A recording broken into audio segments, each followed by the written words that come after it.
Um, thanks everyone for joining us.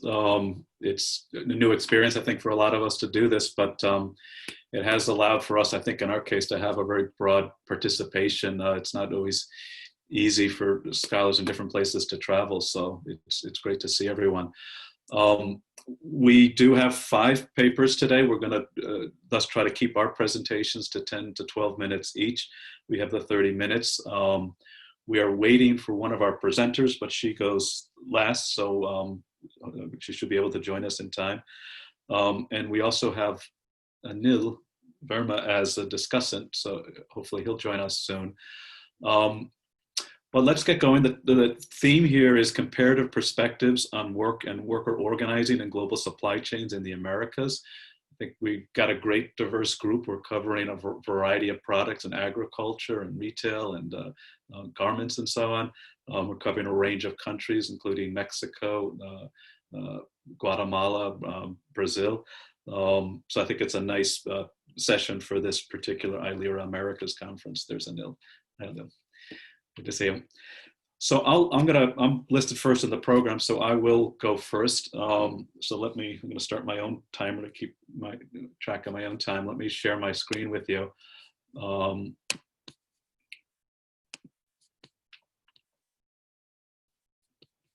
Can folks see that? Is that okay? Yeah. You can see it. Okay, great, thank you. Okay, whoops. So the title I've given mine, Evolving Systems of Labor Control and Patterns of Worker Resistance in Agricultural Global Supply Chains, a case study of the banana sector in Guatemala. People know me, I've studied a variety of sectors, mostly though I've looked at apparel. So this is doing this deep exploration of the banana sector is new for me. But it's been fascinating, and it's fascinating from a global supply chain perspective because it's such an old supply chain. This is not something sort of post-1970s, oil crises, globalization, and so on, and international outsourcing. This is a sector that began actually to be global from the late 1800s.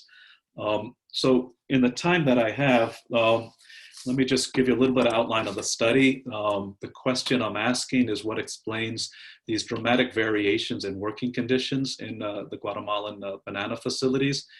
My argument, and this is a piece of the work, I'm arguing that variation is related to what I'm calling macro, meso, and micro patterns of labor control and worker organizing. And my method is, there's a bit of a historical research methods, what I call this long century of labor control in the banana global supply chains. It's largely the history of United Fruit in Latin America. But the focus is going to be on some field research I did and a worker survey, 210 workers, which was just completed in February of this year. So here's the theoretical framework. You know, as I study these dynamics, I'm always trying to figure out what's the right vocabulary to capture what I'm looking at. And in countries like Guatemala, where there's been such a long history of violence and authoritarian rule, sometimes some of the more traditional industrial relations vocabulary I find is just a little bit more limiting in trying to capture these dynamics. So I've turned to this literature. A lot of it starts with Michael Burraway and workplace or micro-control, as I put it. A lot of literature on national level systems of control, whether it's state repression in Asia, Collier and Collier, state inducements and constraints in Latin America.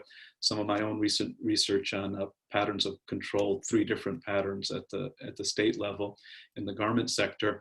And there's also this emerging literature of bringing sort of labor process and these dynamics of control to the macro, what I call the macro level of the global supply chain level. That's sort of my framework. Real briefly on this, because I want to get into the survey findings and all. In Guatemala, you have this very dramatic, century-long history where the banana company started off actually kind of small and diversified, kind of similar parallels to the auto sector, but it becomes entirely concentrated into one company. It was known as El Pulpo, the octopus at the time, the United Fruit Company. It then, post-World War II, is divided. There's actually cases in the US of antitrust. United Fruit is broken up, and we eventually get these 3 giant fruit companies, Dole, Del Monte, and Chiquita. In the present phase, which I'll be focusing on, I'm arguing we see the rise of the retail sector. So think of Walmart, for example, displacing some of that initial power of those fruit companies, which means from a global supply chain perspective, a shift from a producer-driven supply chain to a buyer-driven supply chain. We also see some of these companies going private, and we see outsourcing of production, which I'll explain. And the state, which I'm not going to have time to go through now here, but long periods of very brutal dictatorship. The Guatemala Spring, a period of 10 years of a very progressive government, and now sort of more limited democracy, end of the Civil War since 1996. This is the focus. So here's at the micro level, this is my sense of going to a bunch of different banana farms. It's also very gendered, as you'll see. So here's the farm part. This is the harvesting of the fruit, men cutting down these very heavy banana stems, putting them on their shoulders, attaching them to hooks. They then get pulled into the packing plant. Women then cut from these large bundles into small, usually 3-pound bundles of bananas. Those bananas are then put into a large bin of water that are chemically treated. Men then very quickly pull those bananas out of the water. It then goes back to an entirely female section of production where those bananas are labeled. A lot of this is sort of environmental Rainforest Alliance type labels and packed in bags. And then it goes back to men who take all those bags and put them into very heavy boxes. It then gets put onto container trucks, and a very, very intense system of control in terms of production. Every step of the way is very, very carefully measured. There's blackboards up all over the place keeping track of production. Pay is linked to your ability to meet that, and very much an assembly line type system of production, as you'll see. And this actually, here's just real quickly, just for time, I took video clips of it. This is hauling in the bananas from the field. I mean, it's like this could have been done, half a century ago this way. So this is the field workers coming in and bringing it into the plant. This is the men hauling this out very quickly, hauling it out and putting it, line it up for the women. This is the labeling section. And you get a sense of this very, very fast pace of production going on. And then lastly, the packing, just nonstop piling together these very heavy boxes and constantly moving the final stage of the production process forward until they split onto these containers. So again, a very, very gendered system of production. Everything is very, very carefully timed and measured. And you have, especially on the southern coast of Guatemala, people doing this, not just regular 8-hour shifts. These are often 12-hour shifts. Often the temperatures are in the 90 degrees or above inside these facilities. Okay. So at the national level, really Guatemala, if I were to pick a case of extreme state capture by the multinationals, it would be the case of the banana companies in Guatemala. Very, very weak labor laws and enforcement. Fewer than 2% of workers are unionized now in Guatemala. Some now put the figure at actually below 1%. The law does permit agricultural workers to strike, but you dig deeper into the law, there's a clause that says agricultural workers can strike except during the harvest. So when there's nothing is being harvested is when you're allowed to strike in Guatemala. And I would be remiss if I talked about Guatemala without talking about violence and impunity. For this research, we documented the killings in Guatemala, and we see 101 killings since 2004. A lot of those killings are concentrated in the southern region, which are non-union outsourced facilities. It's 85% of, according to employment, production now. And during this period, we see a dramatic growth of banana exports. Guatemala is now number 3 in the world for exports. In terms of the macro level control, this is just a simple graph of the retail price for bananas and the price paid at the point of import. And here's another way to look at the breakdown. The retail segment takes 62%, agrochemicals 15%. Production costs, this is the only breakdown I could get for here was workers and managers, 14%. And again, this is a fruit that's very low price. As we all know, we go to the supermarket below 60 cents a pound now. This helps me set up my research design, Fresh Del Monte is the only publicly traded company of these three. Chiquita and Dole both went private in the 2000s. And we see this is directly owned facility, sorry, in blue. Dole doesn't have any. 38% now are directly owned, but 62% are outsourced. All of them are selling now, of course, through the retail end, and Walmart is squeezing down in this case, but they're also, Walmart is turning to its own direct outsourced facilities in Guatemala and elsewhere. So for my research design, I sort of broke this down into publicly traded versus privately held, and this is, gets into private equity, and directly owned farms by the multinational banana fresh fruit companies or outsourced facilities. And we also see, here is where we see, this is where we think things would be best, directly owned, publicly traded, multi-plant bargaining here. We have some form of enterprise bargaining at the other two, and we would expect the worst conditions where there's no union, everything is outsourced, and they're privately held firms. From the survey finding, this sort of largely confirms it. Interestingly, Del Monte, which has more centralized bargaining, has a dramatically higher hourly wage rate compared to the others, but certainly the outsourced with no union has the lowest rate. Where things get a little more interesting is whether you voluntary overtime, for example. Most workers get voluntary overtime, at least at Del Monte, where there's a outsourced, but there's a union. Non-union facilities, it's almost 99% it's obligatory overtime. In the case of COVID, this becomes important. Do you have to pay for replacement protective, personal protective equipment? Outsourced facilities with no union, 87% say yes. And here we ask this question about sexual harassment, and once again we see the differences here. The outsourced facilities with no unions, 58%. And the one with the strongest union and direct ownership, we found no cases of sexual harassment in the women we surveyed. I know others are going to talk about certification programs. We included a question on that. 95% of the workers we interviewed said that their facilities were subjected to private certification programs. Mostly they referred to Rainforest Alliance, and a shout out to Matt Fischer-Daly, who helped with the background research for this. We asked the questions, if employers told workers what to say to inspectors, so before the inspectors come, they know the inspectors are going to come, do they tell the workers what to say? Actually, all of them, some degree of being told what to say, but in the union sector, it's overwhelming. And sorry, I just feel an obligation to put this up. I interviewed workers and asked what they were told, and this type of quote, or this direct quote, came up several times. They said we were told by our supervisors, tell the inspectors we treat you well or we're going to fire you. So the end, this is written up in a report I did. I'm working on turning it into an academic paper, and it's called What Difference Does a Union Make? So there's a lot more details to share there, but for time, I'm going to stop it at this point. So thank you. Okay, so we're just going to go through, we'll take questions at the end. I'm going to turn it over to João Paulo. He'll tell you the new title, because and it can explain a little bit what happened. So there's a shift in his focus. João Paulo, the floor is yours.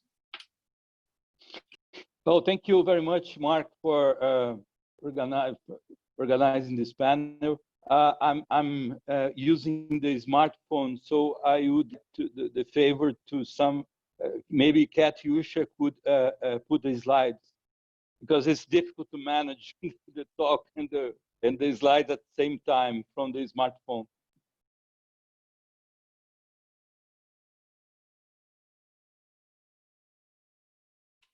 Oh, thank you very much. Yeah, just this first slide, just to apologize, I won't be able to present the case study of cocoa in northern Brazil, because we had budgetary problems with the partners, people from colleagues and friends from the Universidade Federal de Minas Gerais, supposed to work in the state of Pará, the new spot of cocoa production. Though we haven't done yet the field work, and supposed to do this in the next future. So I apologize for it. So I move to the next slide. It's the same, almost the same presentation Scott did a couple of weeks ago in the ILERA Congress. Actually, Scott, Katiuscia, and I, we've been working with this garment apparel supply chain in Brazil in the last 6-7 years. The name of presentation is Between Rivalry and Complementarity, Private and Public Regulation of Labor Standards in Brazil Apparel Supply Chain. I won't have time to explore the controversy in the literature about private and in public regulation and governance. There's a lot of controversy. The hypothesis behind it that could be possible, some arrangements and some, functionally speaking, some division of labor between public state enforced authority and the market incentives provided by the private sector. So moving to the next one, this a case study. It's called ABVTEX. It's the association, Brazilian Association of Textile Retailer, called ABVTEX. It's a certification program created in 2010. Nowadays, they have 151 questions, questions about labor, questions about environmental issues, health and safety standards, and so on.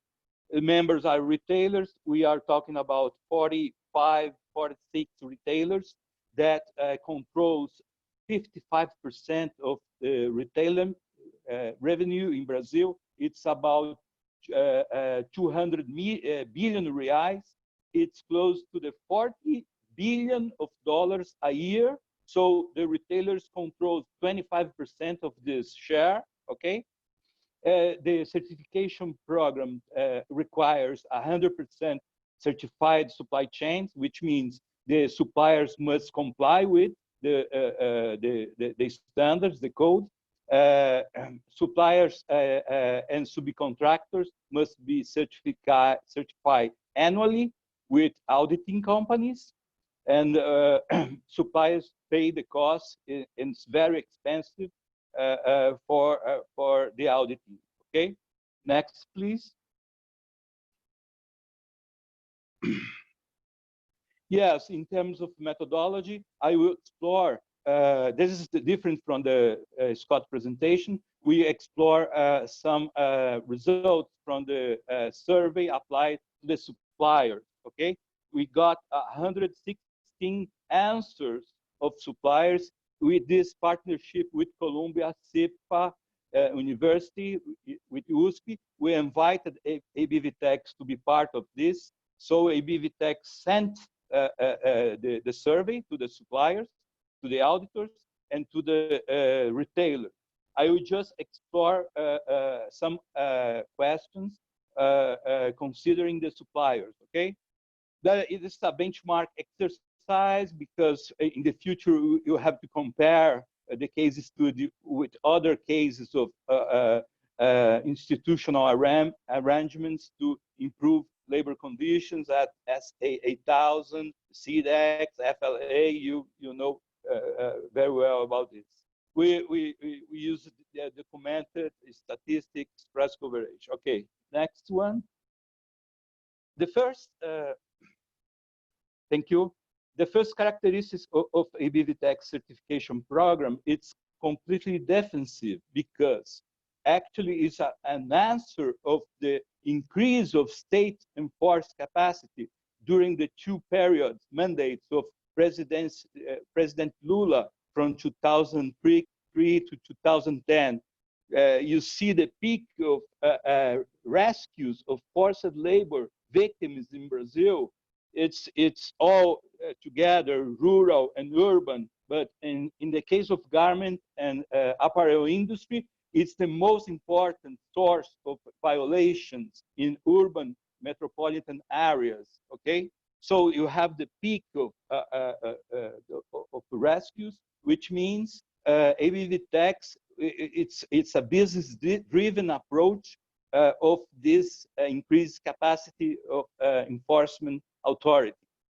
So it's completely defensive instrument. Next, please. It's the new part of the presentation, because we applied the survey in last March, and we start to systematize, organize information.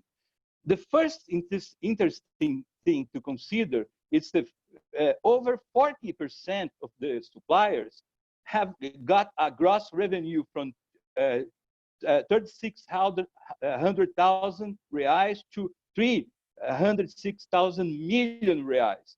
It's about $90,000 to $900,000. It's a lot of money for a small, familiar enterprise. That means it's not so small. It's not a typical sweatshop in São Paulo urban area. Actually, it's an enterprise with a division of labor. It's formalized. So that means ABVTEX certification program is not it's not focused on improve working conditions and fight the forced and the worst violations, labor violations in Brazil. Next, please.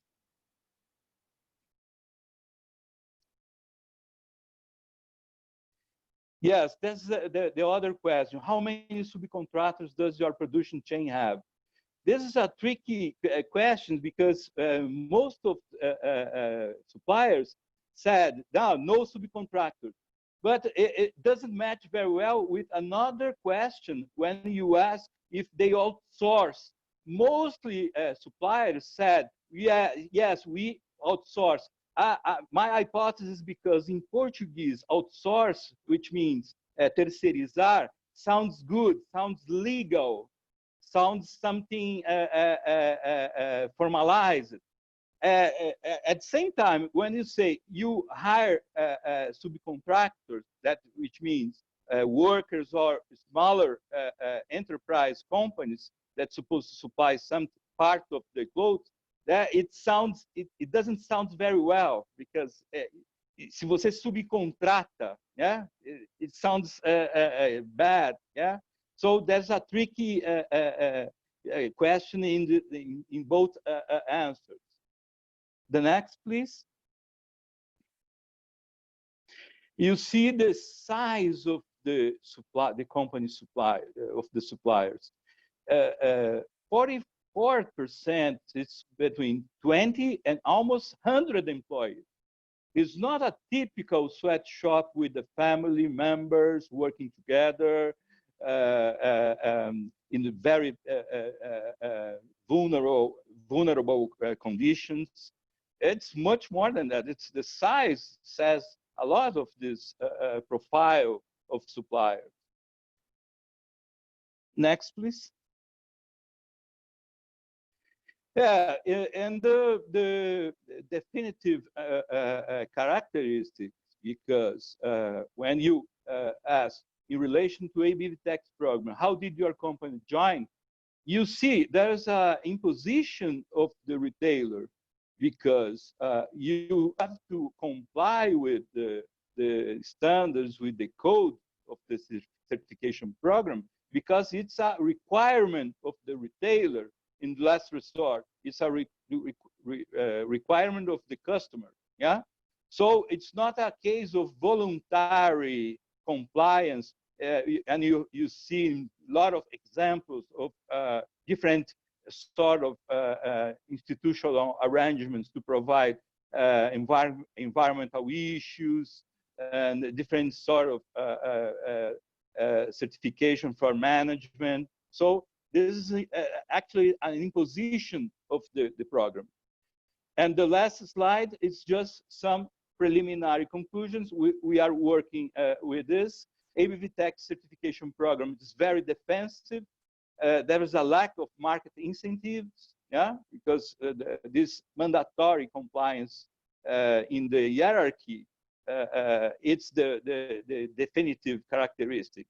So in terms of competitive or public-private governance, is much more. There's a lot of rivalry, yeah, and some of the advice we deliver to ABVTEX is provide a label in the clothes to close the circle of responsibility and governance, which means the customer have to know you must be transparent in terms of the chain, yeah, and the label works for this, and include with the labor standards some environmental standards, then where you can provide some market incentives. It's easier provide market incentives considering environment standards than labor standards. Then I'm finished here. I'm not sure if I comply with the time. Thank you very much. You're perfect with the time. Thank you. I realized too, just to say this, the program for some reason doesn't list affiliations. So I'm at Penn State. João Paulo is the University of Sao Paulo Political Science Department. I'm not, if you're still the head of political science, I know you were. So that's just to clarify that. Matthew Fischer-Daly is up next from Cornell. I'll let you, Matt, introduce your title and all that. So the floor is yours. Thank you. And I'm happy to say, I believe Cirilla has, yes, she's connected. Good to see you, Cirilla. We got the right link. So Matt, please. Thanks, Mark. Just going to share my screen and pull up some slides.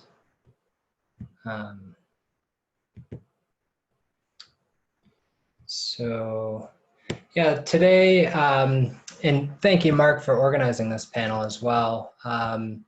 Today, I am going to talk about commodity chains as labor control systems, and the emphasis here on control.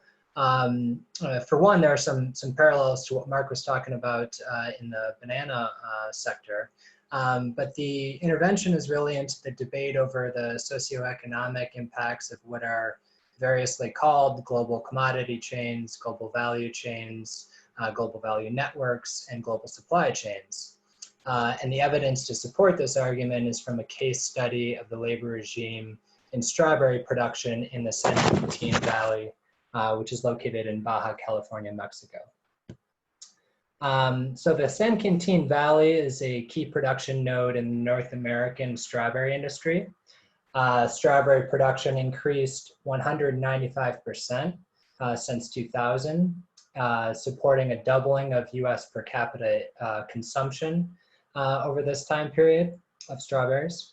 As displayed in the photo, in 2015, nearly 80,000 workers struck and blocked the highway used to transport product to market, primarily retailers in the United States, which are 200 miles north. Now today, 5 years later, no worker is represented by a union at work. Most workers do not receive legally required benefits, and women and indigenous workers are restricted to the hardest field work at almost all agribusinesses. So the question under consideration is, why did assertion of evident structural power have such meager outcomes? We can quickly gather that workers face price elastic demand for their labor and low strike leverage relative to employers. To understand why this is the state of bargaining power, the approach taken here is to analyze the sets of relations involved, that is, use a commodity chain analysis. So what do we understand about commodity chains? World systems theory says that capital operates globally, and the chain concept exposes power relations underpinning unequal exchange. Global commodity chains and global value chains literatures focus on inter-firm relations, arguing that firm arbitrage of transaction costs creates value, and lead firms govern suppliers with varying degrees of intervention. Now, increasingly, scholars are recentering the labor theory of value in chain analyses, recognizing labor power as the source of value, observing financialized monopolistic power supporting the capture of value by lead firms, and identifying conditions that make labor superexploitation possible, such as enclosures and stratification of workers. Now, briefly regarding methods for this case study, It is part of a larger research project that, like our friend João Paulo, was disrupted due to the pandemic. The larger project aims to study labor regimes in production and sales nodes of the strawberry commodity chains in North America and Western Europe. This is the first site visit of that project. I spent 2 months in the San Quintin Valley, interviewing mostly workers, some managers, and engaged in participatory observation. So the image here is of workers in a strawberry field at sunrise in March. Now, before laying out the argument of commodity chains as labor control systems, we should visualize the commodity chain under study. The boxes are a simplified representation of the tasks that constitute the strawberry commodity chain, in which the San Quintin Valley is a central production node for North America. Now, together they comprise the cycle of investment, production, circulation, consumption, and reinvestment. This mapping of the chain shows that concentrated power surrounds the production node. So in each stage is dominated by 1 to 4 firms, except for production, where there are approximately 50 firms. This echoes a bit of what Mark was observing in the banana supply chain. Now, focusing on the labor process, this commodity chain suggests that labor control operates on 3 levels. Structurally, the industry is organized to facilitate capture of value by lead firms with concentrated market power surrounding production located where unit labor costs are low, and mobile capital. The labor market is organized to facilitate super exploitation through the making of surplus labor and division of labor on ethnic and gender lines. So for example, here in the San Quintin Valley, there was enclosures of alternative livelihoods of indigenous communities of southern Mexico. The owners of current production facilities are considered to have European heritage, while over 80% of field workers are indigenous. And wage positions are divided by gender. Now, the second level is the political level. Here, national states provide the infrastructure, while also not enforcing rights established in the law. Most importantly, in the San Quintin Valley, are non-enforcement of freedom of association and wage laws. The third level is the firm level, and here we see simple technical and bureaucratic forms of control, which are strengthened by the position of workers, whose survival and reproduction of labor power are contingent on the market, what Peter Keller, who's presenting at this conference as well, refers to as contingent control, that is based on market dependency. So the second main point of conceptualizing commodity chains as labor control systems is that managerial control is rife with contradictions. So dispersion of production produces structural power for labor, which is pronounced in the strawberry sector. Production location is limited spatially and temporally.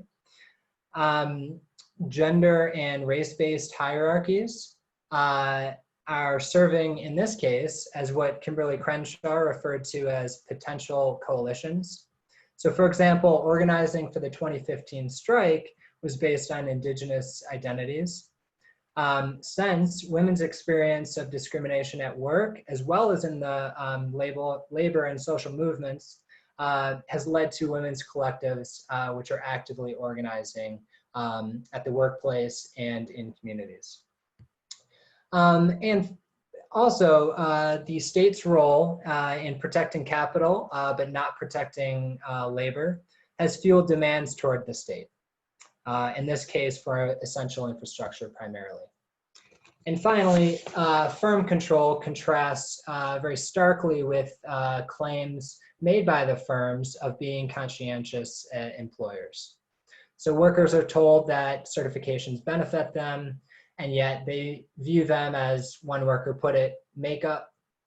And piece rate systems inform workers of the distribution of value in the supply chain.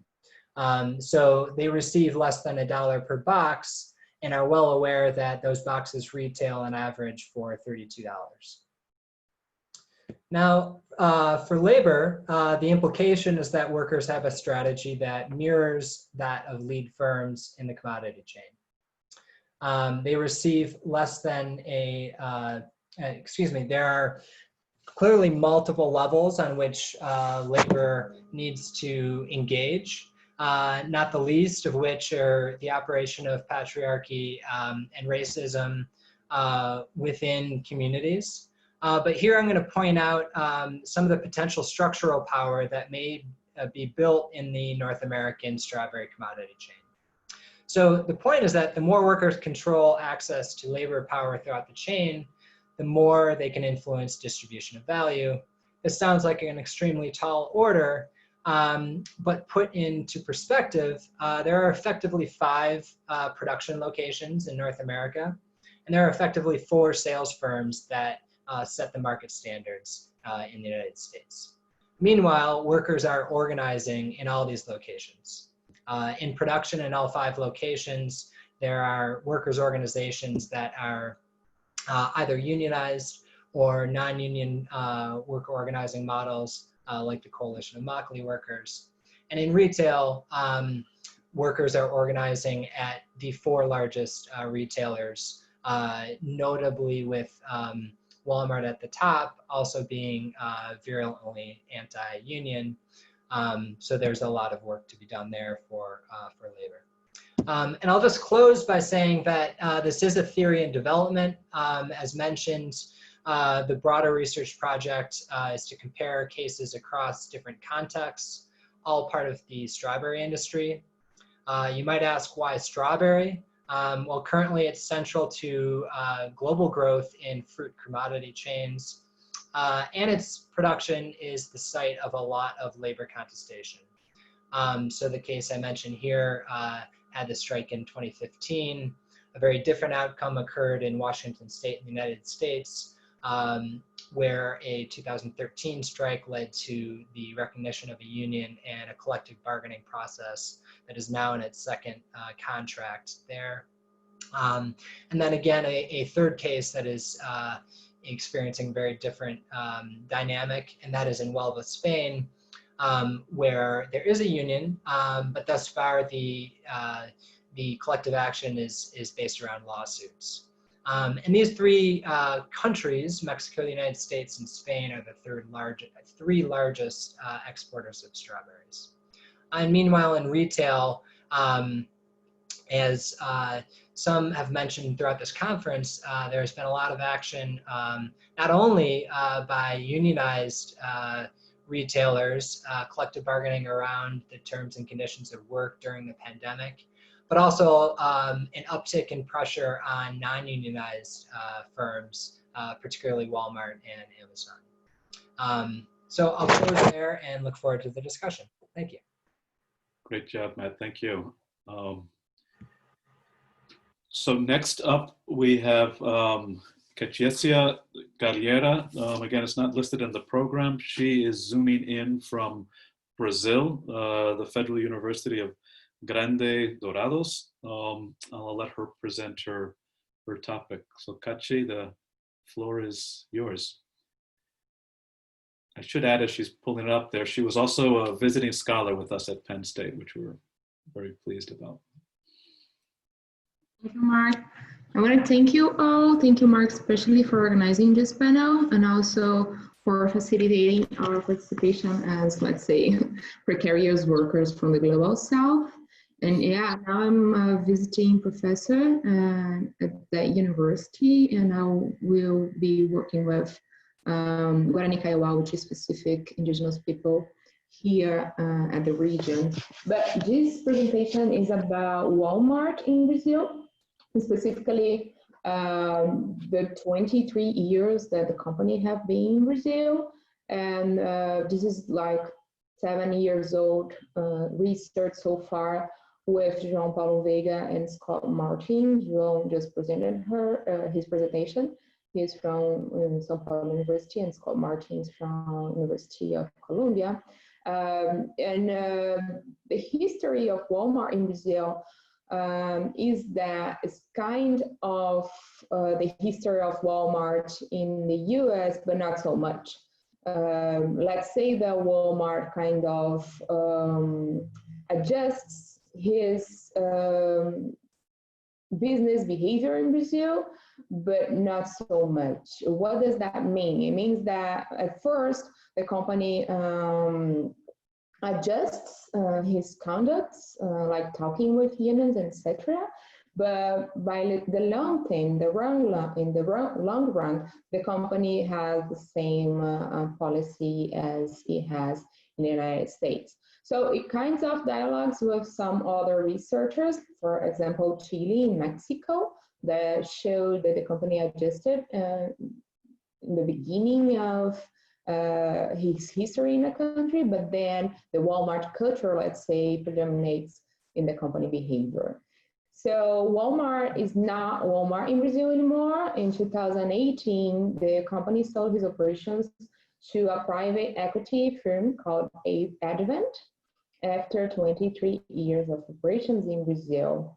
The labor suits that I'm going to talk a little bit soon, they are...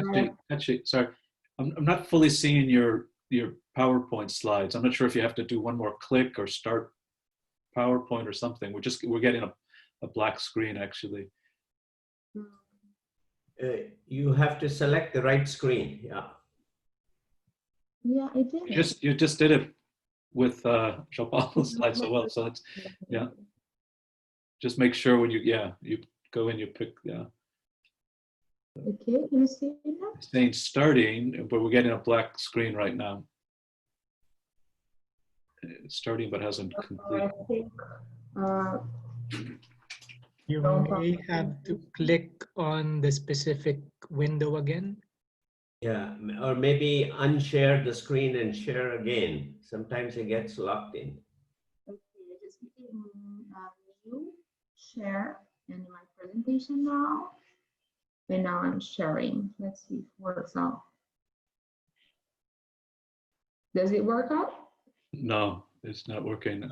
So try again to unshare, stop the sharing and restart the sharing. Might work. How do I unshare? You have to say stop sharing. Yeah. Yeah, now you pulled out of it to start again. Do I share screen again? Should I share screen again? Yeah, and make sure you pick those slides.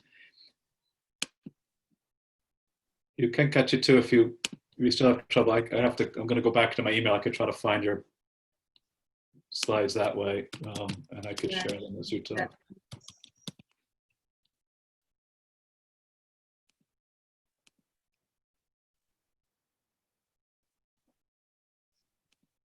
No, I can't see it. So maybe Mark, you can do it. Yeah, I can do that. I appreciate it. Yeah, let me try to do that.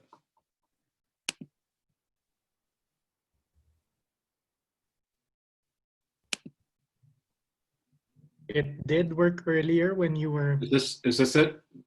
Yeah. That's it? Okay. So you just tell me when to... Yeah. I got all these things in the way here. Just tell me when to move forward with it. Okay, the second slide, please. Okay, so at the same time that Walmart was answering for some suits, lots of suits actually in Brazil, it struggled to restructure in the country. This is Walmart is like the third, historically in the third position of the supermarket sector in Brazil. So the next slide, please.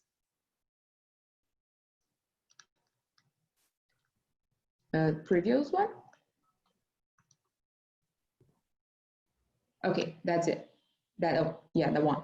So Walmart was historically in the third position of the supermarket sector in Brazil. So, and if you see the numbers, Walmart was never really competitive compared to the other companies. through time. So at the same time, the company was unable to structure to be competitive in the country. It had lots of labor contestations in Brazil, and it made the company go out of his operations in the country. So next slide, please.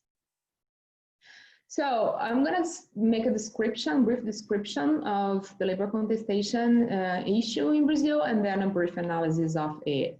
So the campaign at Walmart, it started with Katiuscia, which is a program at one of the main labor organizations in Brazil that's called Katiuscia.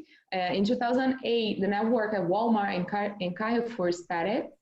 So it means that there was some cooperation among unions. And by that time, Walmart opened up roundtables with union organizations at the state level. So it started roundtables with federations as contracts, which is a specific federation that we have researched through time, that one of them, our main interviewees. Walmart changed a little the anti-union policy at the beginning. So this is aligned with some researchers as Chiles, as I said. In 2012, Walmart Global Alliance was formed, and the new political agenda involved regular issues, which means health and safety issues or strikes at the local level, but also innovative issues or political repertoire like the OECD points of contact. One of the main results of this network was the national contract of participation, profits and results. This is something specific for the federations in Brazil. I will not explain the union structure in Brazil. This is a very long subject to talk about. And in 2013, Uniglobal Union was also made a specific campaign to the Walmart issue worldwide. This shows that this networked union organized was micro, meso, and macro.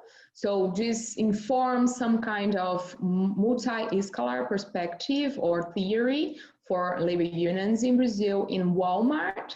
But at the same time, the national political agenda was very strong yet. So through time, Walmart had to face an increasing, what we say in Brazil, judicialization, or you make legal all the misunderstandings and conflicts at the local level. So the role of the judiciary branch in Brazil is kind of strong. So it shows that the local level still has a very important role in union networking in Brazil. Next slide, please. So this is a quote from one of our interviews, and it shows that Walmart comes to the roundtables, which means that it kind of dialogues with us, but it pays the issues instead of following the law. It prefers to not resolve conflicts through dialogue and pay the suits than follow the law and respect the round tables and etc.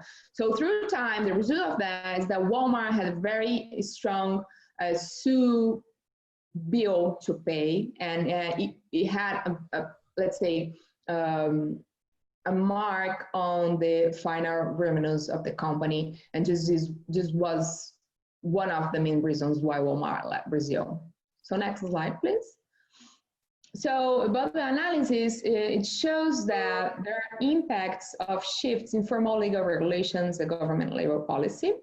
And in practice and underground, labor relations is contingent and contested. So the local levels choose is stronger, let's say, than other levels of multi-scalar struggles. And it's dependent in part on the accumulated resources and involves strategies of labor actors. As I said, in Brazil, we have very specific labor structure, which means that lots of actors plays the labor contestation processes, which means that sometimes it's dependent on each labor organization to be successful or not in a labor conflict and etc. So next slide, please.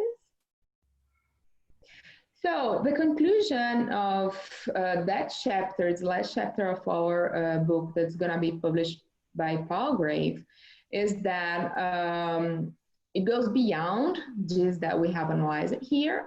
It shows, let's say, a broader perspective of the company's development in Brazil and exit. But it shows that there are lots of agencies by state regulators and labor unions, as well as other social actors that have some agency in the face of concentrated global corporate power, but it has some limits as well. If we see through time, we have made this stock taking information of legal processes in Brazil, and if you see that, you see that the corporate power issues play a strong power. Sorry for the for being repetitive, but by the end of the day, Walmart was a big company playing big issues in the country. It is as well the kind of same conclusions from other researchers as Carolina Munoz in Chile, but also it shows some similar conclusions from other researchers in Argentina and Mexico. That's all I wanted to say. Sorry for the technical issues, and wait for Cirila to talk with us. Great job, thank you. No, it was fine. Very insightful research, and we're looking forward to seeing the book in print. So that's great. So last up, we have Cirila Quintero Ramirez zooming in from Matamoros, Mexico. Your current location is Colegio de la Frontera Norte. So Cirila, I turn it over to you. Okay, could you put please my presentation? Okay, give me a second. I'm gonna have to go back to my email inbox. So you can start giving some background and I'll pull it up. Thank you for the invitation. I was to Mark. I will speak about one movement of labor in Matamoros to know what is the opportunities and challenges to workers in the global supply chain. Now I wait for the presentation.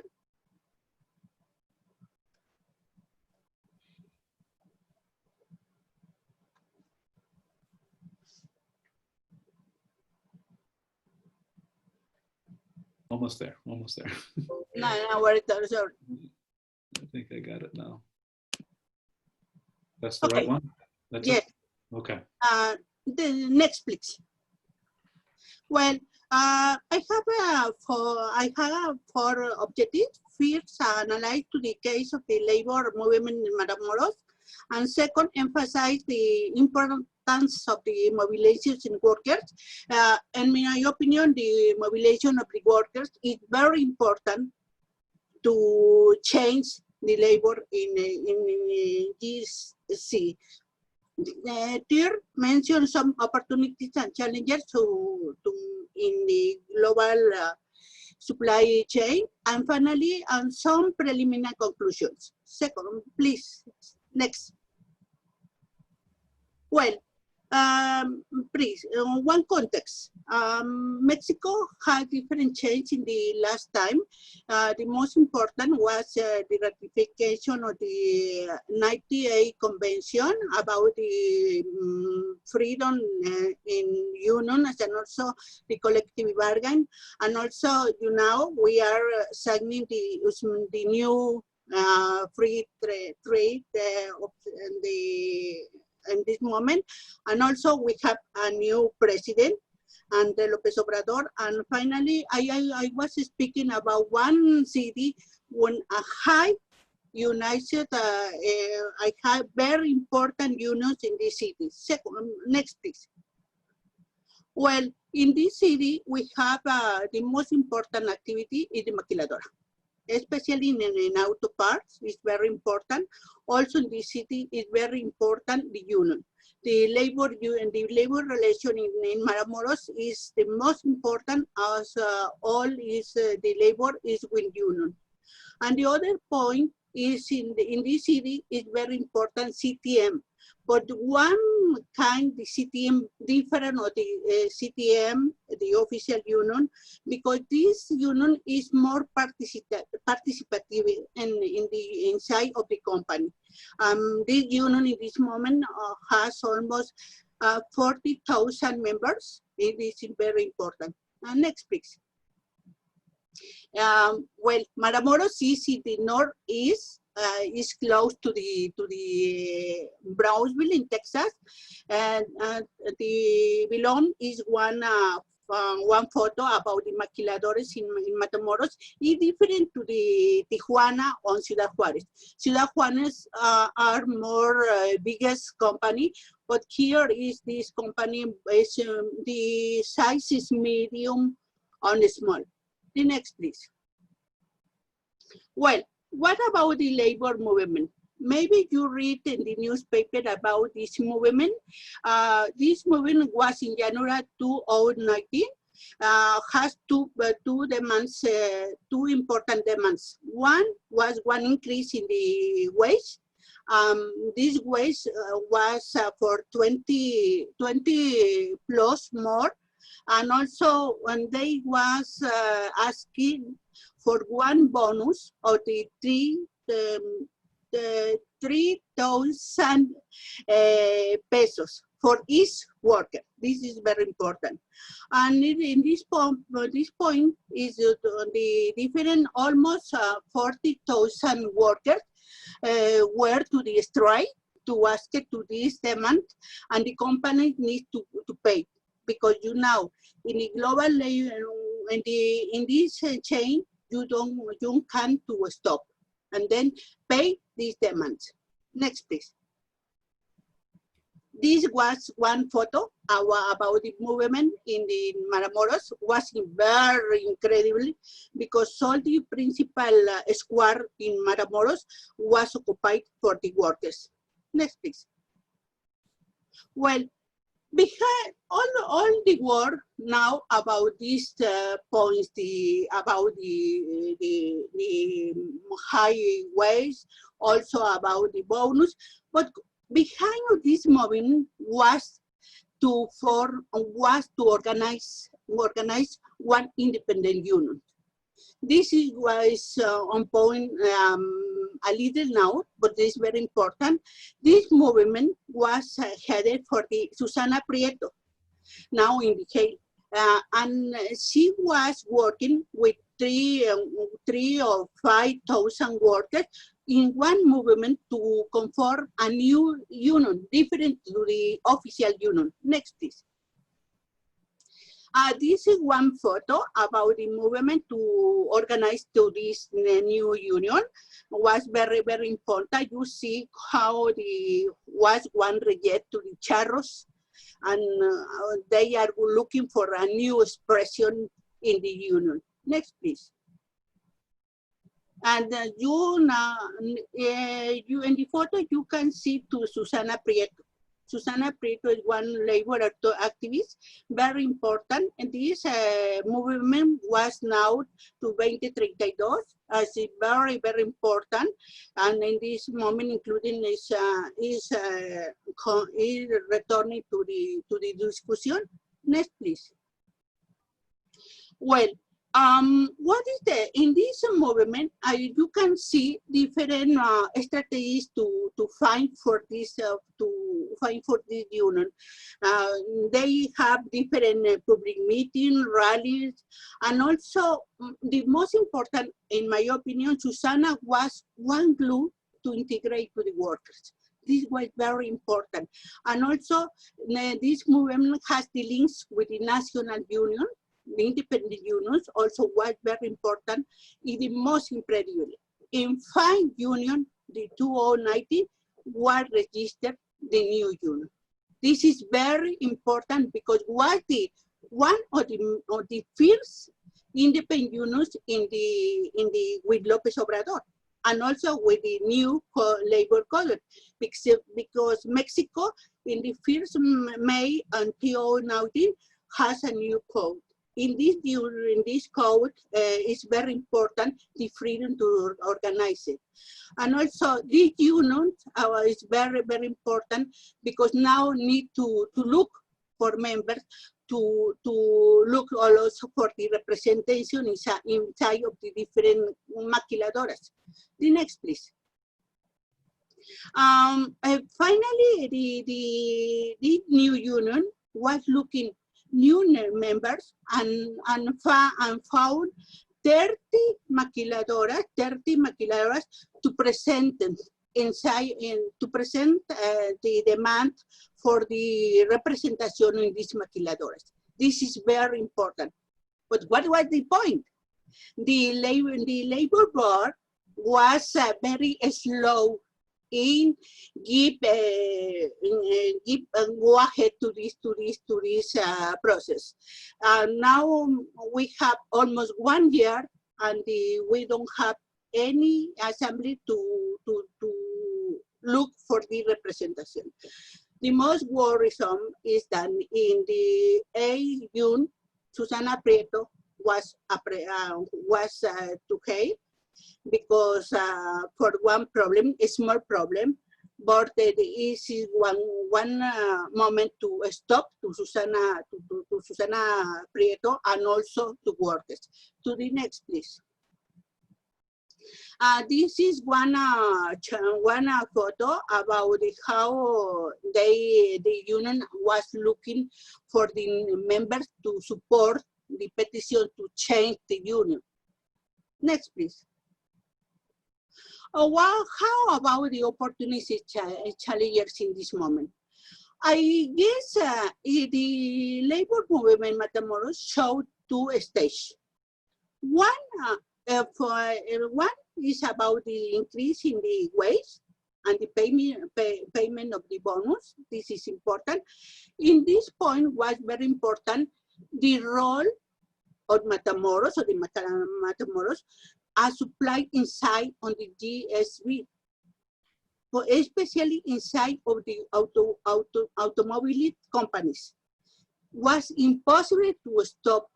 They only need 2 or 3 days to pay the demands. And also was important to mention these petitions were legal because they are inside of the collective bargain. And the second point is the recognition of the independent union. In my opinion, in this state was more important the local level. The second, and the next, please. What about the opportunities? First, I guess the most important, in my opinion, was the trajectory of the labor structure in Matamoros. If you don't have mobilization or capacity to move to the workers, it's very difficult. And the second, political context favorable. The election de AMLO was very important, and also the new labor code also was important, and also the linking with other unions is outside the Matamoros was very important. And finally, I believe that also is very important. Of course, the new labor agreement, the new USMECA that Mexico wants to signal in this moment. The next, please. Well, no all is good. This is different. The challenge is fierce. I guess in Mexico, especially about the independent union, we have one alliance between unions and managers to support the collaborative union. This is the principal challenge.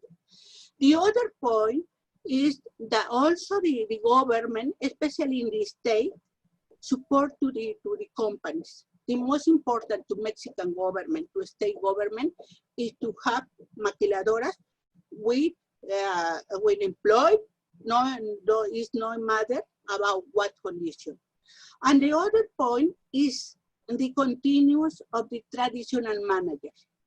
Is the Mexican manager only protect to the companies, don't look for the better condition. And also the relation inside of the companies is very vertical, and this is very conflicting. And also the most important is the bureaucracy. In Mexico, the most of the labor movements and also the different aspects about the labor is I finished in the labor board, because this is a very important aspect to have the approbation inside of the companies. Finally, next please. Okay, I guess to point to one point to reflect is about the how is possible that one movement inside of maquiladoras with uniscale work get these demands? I guess because they are a very important interdependence inside of the GSB. This is very important because when you have one place important, you can to negotiate inside of this problem. The problem in this moment, I guess, is that we have a new labor code. We have this model. The question is, the Mexican government can change the bad labor condition? Maybe yes, but the recent apprehension of Susana Prieto seems to say other reality. This is all. Thank you. Great job, Cyrilla. Wonderful presentation. So now with that, let me turn it over to Anil Verma, University of Toronto. Okay, thank you, Mark, and thank you to the presenters for some excellent presentations. I learned a lot, and I know that our time is short, so I will keep my remarks brief, and some more follow-up remarks I would just try to email to the presenters. So starting with your presentation, Mark, the key question that was left with me was that we know the story of industrial workers, not only in the US, but in many parts of the world. So I think a good question to ask or to tell the reader at the end is, are these developments that you are talking about in the banana sector, do they parallel the journey that we have seen the industrial workers take? And several of those patterns do fit. I won't go into them, but there are things that stand out. And so I think it would be useful to learn about that. Incidentally, the banana industry, as you noted, is very old. And in fact, I would date it to even before the 1800s, because it was the first truly international industry. And it was a product of colonization, because the banana is an Asian fruit that was taken from Asia by the colonizers to Africa first, and then it was brought to South America or Central America. João's presentation kind of addresses the question, and at least for me, the question is, can business police itself on labor standards? Because that's what ABVTEX or many employer organizations are. And I've, in my teaching of a course on this labor policy that we do, I have students study different employer organizations. And we have yet to find a true case of effective self-policing. But I would point out one that you might want to refer to is the toy industry, the International Council of Toy Industries. And there we were able to find some examples where the association disciplined its own members. They actually kicked out some people. So of course the association is then dominated like the United Nations by the largest players. And if you're a big player, you don't get so well enforced. But if you're a little player, by then the hammer does come down. And I would apply that test to ABVTEX, is to see if they're really policing themselves or whether this is a kind of shell. But I do note, João, that you've already found evidence of a reduction in forced labor cases. So perhaps it does work at some level. But that's what we would like to know from your research, is to what extent they're able to police themselves and to what extent this is a bit of a cover. You made a very good point there about the confusion about subcontractor. And as I understand, and people from other countries can relate to this, you can either hire a company and subcontract production to them, which they then perform in their own establishment, or there is also subcontracted labor, which is that it's your own premises, and people working there, but they're not your employees. You say, well, we have subcontracted labor. It's a labor-only subcontracting. And that distinction has to be made when you are pursuing the case of labor standards. Matt's presentation, incidentally, I want to say that if we were in Toronto, I would have liked to listen to the presentation with a strawberry banana cocoa shake, because this was a truly presentation with fine flavors. The question that I had for Matt has been already answered in part by Cyrilla, which is that the new NAFTA agreement, which in Canada we call it CUSMA, but in every country, this agreement has a different name. This has a chapter which is exclusively addressed to the Mexican labor situation, and more specifically to the issue of independent unions. So is there, and I don't know what the answer is, but I'd like to know if this new chapter, I believe it's 23, but I could be wrong, if this new chapter in the agreement would provide any relief for strawberry organizers, was my question, and that would be nice to know. Kathy's presentation is excellent, and we all know this story by now, that Walmart not only exited Brazil, but they have had several international failures now, if you look back over the last 30 years. In fact, Walmart is a case that I teach in my class, and we have looked at Walmart in China, Walmart in Mexico, and places that they have withdrawn from, like Japan and Korea and Hong Kong and so forth. So what their methodology is that they have a very rigid US-centered model, which they then try to export to these other countries. And so far, the one country where it has most successfully transplanted itself is Canada, I'm sorry to say, because even though the Canadian unions organized very strongly, they were not able to overcome the anti-union and employer tactics that Walmart has employed. And at the same time, they have grown quite a bit in Canada. At one time, they were the most important overseas operation, later overtaken by China. So the question, I think, in retrospect for Walmart in Brazil is, why did they exit? And what role did labor play in that? Because, you know, Brazil has many other contexts. For example, the tax regime, the tariff regime is quite a bit different from many other countries. So Brazil is one of the largest, most closed economies in the world today, even though we have had so many decades of free trade. But Brazil has a lot of barriers. And I'm just wondering if it wasn't the tax, tariff, or market structure that played a heavy role, and labor was just the straw that broke the camel's back. or whether labor was front and central in this story.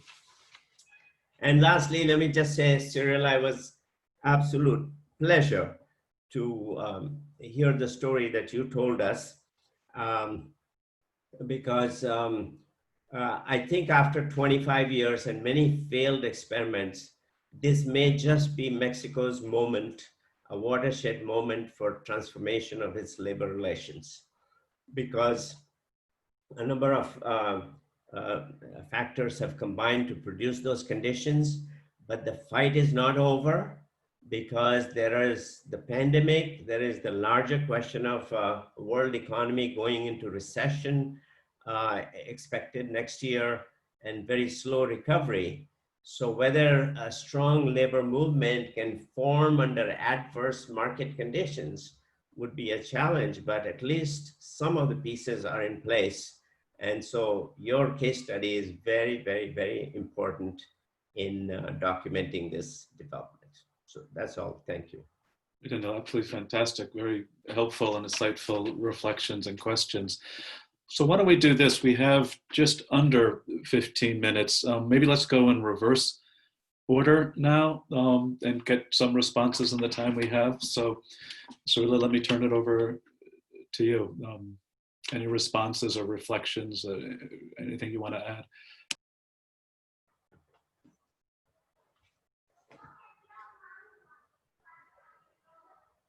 Are you on mute still, or do you want to add something now, or?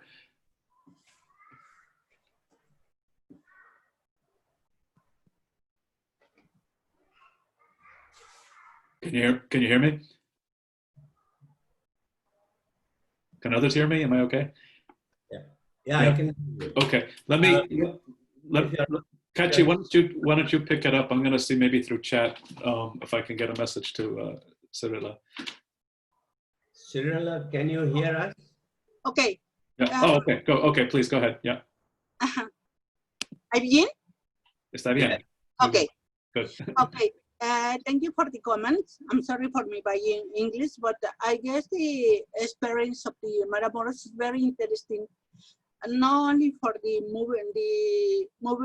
movement of the last year, but also for the new aspect that in this moment about the appreciation of the Susana Prieto is very important to see what is happening, because this will be important that what will be waiting about the Mexican government.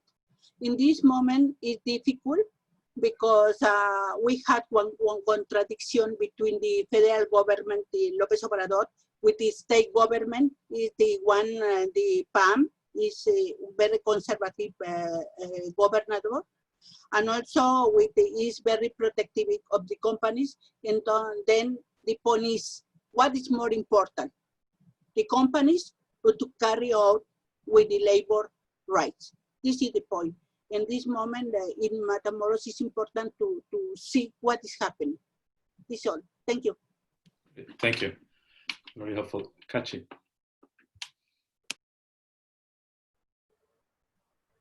So thank you, Anil, for your comments on our presentation. So I think you are right on most of your suggestions on what's the reason, what's the main reason or main reasons for the exit of Walmart in Brazil. And you were right when you say about tax regime and also about market structure. But Walmart was the third company, was kind of new company in Brazil compared to Carrefour and Pão de Açúcar, which are the main players in the country.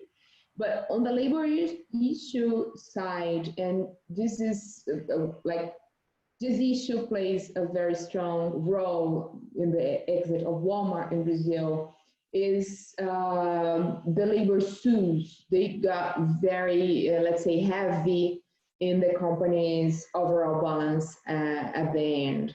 And this shows at some point, this literature that informs us that Walmart aims to keep the Walmart culture somehow in the countries that Walmart goes. So it shows somehow that this idea of repressive familialism, I'm not sure if that's the right way of saying that, but the company tries to reproduce the anti-union policy in other companies, but also other issues such as making workers think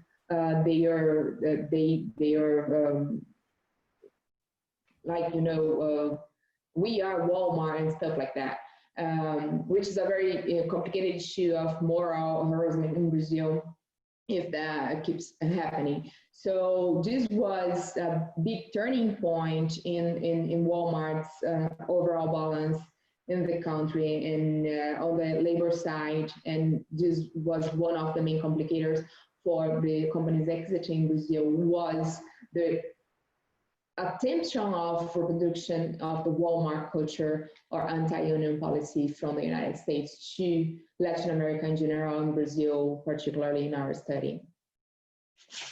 Oh, I just want to say something about Joca's presentation because I'm in that research too. When you mentioned that business is not going to be ethical by itself, I understood like that.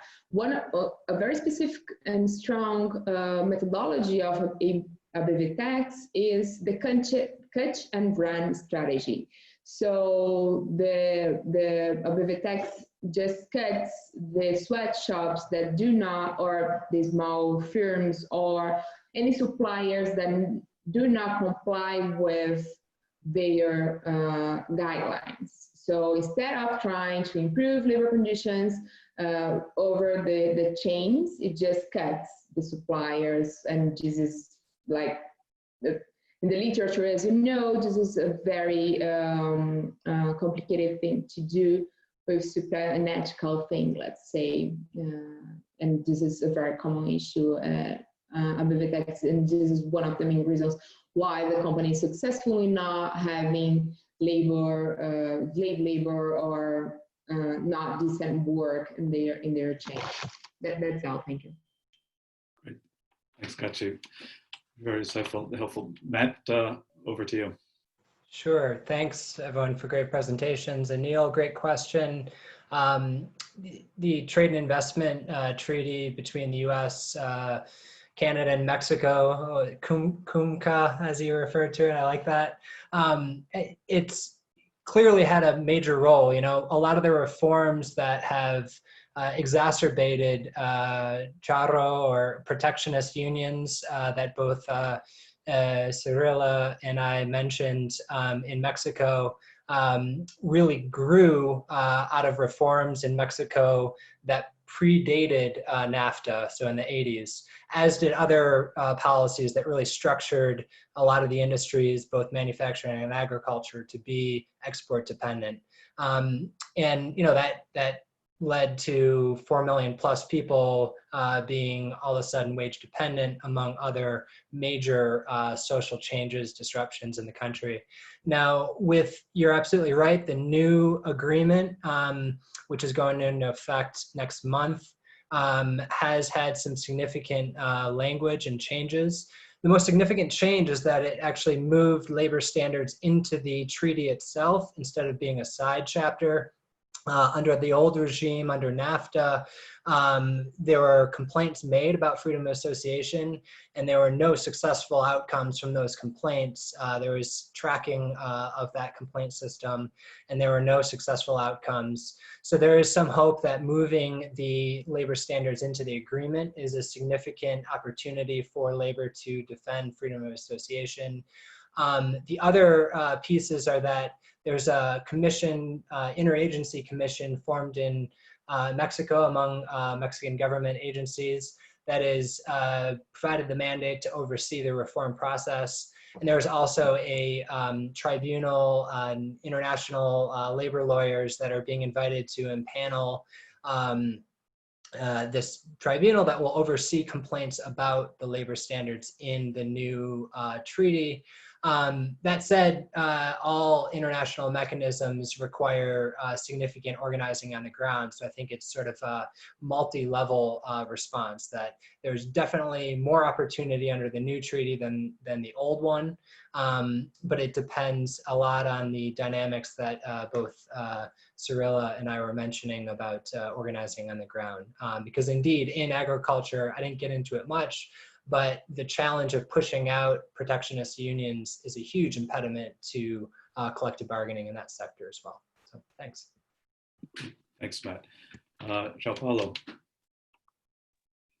Well, thank you, Anil, for the insightful questions and comments. Very, very nice. Yeah, about the two questions you raised, which stance the members could policing themselves and maybe kick out, yeah? It's a good thermometer of the institutional arrangement. I don't think the ABVTEX members could do this, because there's, in 10 years of the certification program, you never have this situation. I know some business association with capacity to kick out members. There's a good case, UEBT, Union for Ethical Biotrade, that we joined the companies with use cosmetic, natural flavors from biodiversity. But I don't think ABVTEX is the case. So it's a sign of a weakness of the institutional arrangement. Considering the subcontractors, I must go deep in this tricky question, because I helped the team to translate from English to Portuguese. So I need to check a little bit more in more detail the translation, what does it mean? But I totally agree with you. We must consider this worker in the condition of subcontractors. Yeah, it's a little bit generic, the way I put in the presentation. I want to check this, because that depends on the way I translated the survey. Okay, thank you very much for the questions. That's all. Thank you. Thanks, João Paulo. So I'll go last, in a minute or two we have. Great question as well. Anil, I think about this a lot, difference between agricultural workers, or lack of differences. I've been studying the garment sector for at least a couple of decades, and you see, where are garments sold? Where they're sold through Walmart, and of course also now Amazon and elsewhere. So we've got the same retail side. So we've got this buyer-driven chain now. I even wonder sometimes if we're using the right terms when we say garment global supply chain versus bananas, because garments start with cotton, which starts in agriculture, goes into fabric, and then it goes through the same ports, then it goes on the same shipping boats, it goes through distribution centers, it goes to retail. So all these things start to merge. I was listening recently to some reports on Amazon, and Amazon wanting to be the rails, like the railroads, the rails of the global economy, like everyone has to go through Amazon.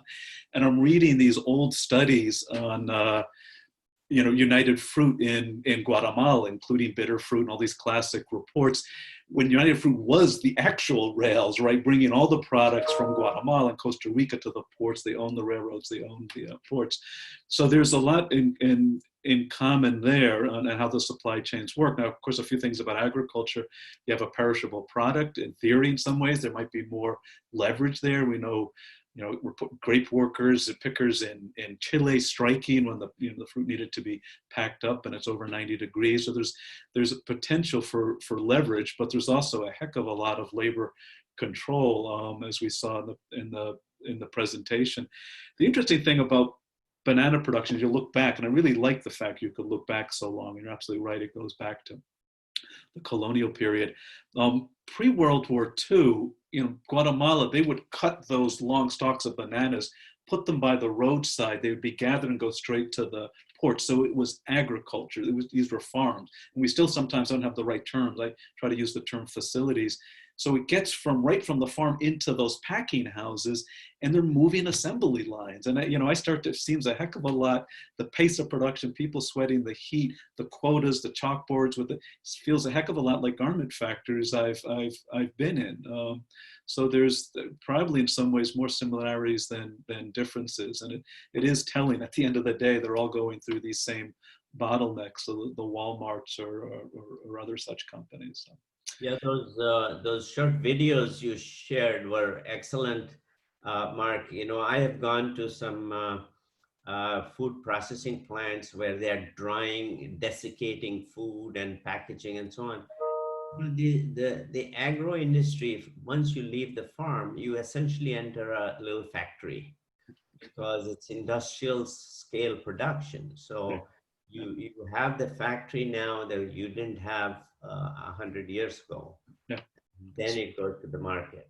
That's right.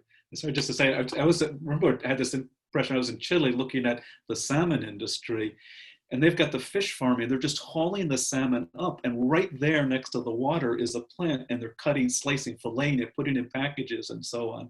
And it's all at a pace of production, like a conveyor belt, and they're moving like crazy with these sharp knives in these cold conditions. And you just see that separation isn't as stark as we once thought. We're gonna, I think, have to end it there. If other questions, I think we're all accessible. People can get email addresses and write us, and I'm all sure happy to follow up, share slides. I think this particular conference, there's not a spot where you could upload and download papers and presentations, but I'm sure everyone would be happy to share it. This was also recorded, so this will be posted later through YouTube, so people can see the panel that way. So thanks again to everyone. Really, really enjoyed this panel. Thanks, Anil, for your really insightful questions and comments, and enjoy the rest of the conference, everyone. We'll see you virtually. So thanks for organizing, and thanks for participating. Thank you. Thanks. Good to see everyone virtually. I hope we can be in person again soon sometime. In the meantime, please stay safe. Thank you. Be well.